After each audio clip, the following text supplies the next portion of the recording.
Bahaya asap kebakaran lahan dan hutan di Sumatera dan Kalimantan bisa diminimalisir dengan menggunakan masker. Kementerian Kesehatan pun bergerak cepat dengan menyalurkan masker ke daerah-daerah yang terkena dampak.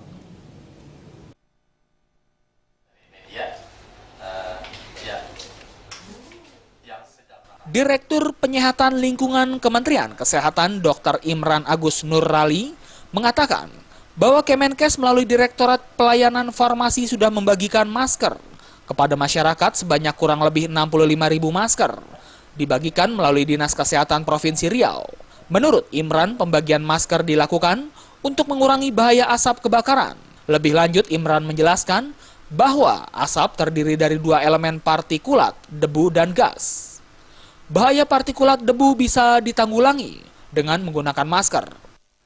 Dan berkaitan dengan unit kami di Penyihatan Lingkungan, tentunya berkaitan dengan penanggulangan pada saat terjadinya bencana asap.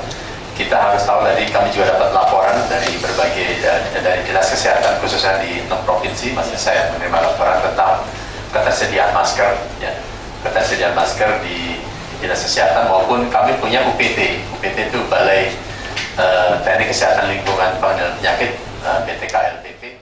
Sementara itu, Kepala Pusat Penanggulangan Krisis Kesehatan, Dr. Ahmad Yuryanto mengatakan, untuk menghindari bahaya asap lebih baik masyarakat membatasi aktivitas di luar ruangan atau bahkan tidak keluar rumah. Namun jika memang terpaksa keluar rumah, Ahmad menganjurkan sebaiknya jangan lupa untuk menggunakan masker. Dan komplikasi yang paling sering adalah pada anak-anak adalah infeksi saluran pernapasan yang merambat. Dari semula infeksinya di atas, awalnya alergi, infeksi di atas, tidak tertangani dengan baik, turun ke bawah, akhirnya terjadi infeksi di paru, pneumonia. Ini yang paling sering pada anak.